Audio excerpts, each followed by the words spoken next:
Michael, I don't buy into the talking point that it's transphobic to ask the question, is it fair for a boy who was born a boy and later decides he identifies as a girl to compete against in girls' sports with girls who were born girls? Yeah, I don't even buy into the talking point that created the word transphobic. What does that mean? It means that if you object to the absurd fantasy that a man can become a woman or a woman can become a man, that you're somehow some sort of bigot, which obviously is not the case. I really hope the way to end this non-controversy once and for all would be for President Trump to declare himself a woman for a day. That way he would become the first woman president, and we would have the left finally admit that men cannot simply become women because they wish it so, or they say so for some period of time.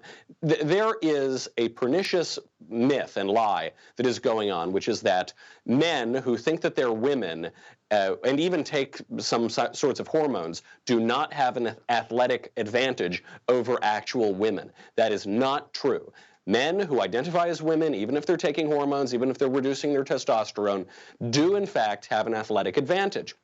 Because even by teenage years, there are just physical differences between men and women that don't go away. One example of this is the hip width to femur length ratio. That, just using one example, that allows men who are actual men to run faster. Another example is that men have larger internal organs. They have a bigger heart. They have bigger lungs. This allows them to take in more oxygen. It gives them a competitive advantage. There's no amount of tinkering with the hormones that cynical doctors and to people who are engaging in medical malpractice by shooting hormones into people can get rid of. That just simply cannot happen. Men cannot become women, women cannot become men, and it is a true irony that the left and the gender movement is now taking away all sorts of female sports and giving gold trophies to men in every single field. Right, well, it just shows you that the left eats their own, too, because this transgender ideology is 100% contradictory to the idea of women's rights or feminist ideology. It actually renders them completely obsolete.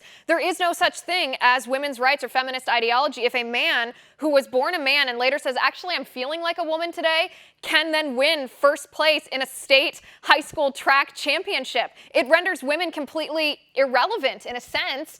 And I echo your question. I would love to hear if a biological man, born a man, who transitioned to a woman, hormones, even the surgery, I don't care, the whole kit and caboodle, that's fine, became president, should we and would the left actually celebrate that person as breaking the glass ceiling? You know, the Hillary Clinton that should have been.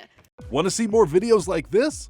Click on the link below and subscribe to One America News on YouTube. And call your cable provider and kindly demand that One America News is added to your lineup. Call and subscribe today.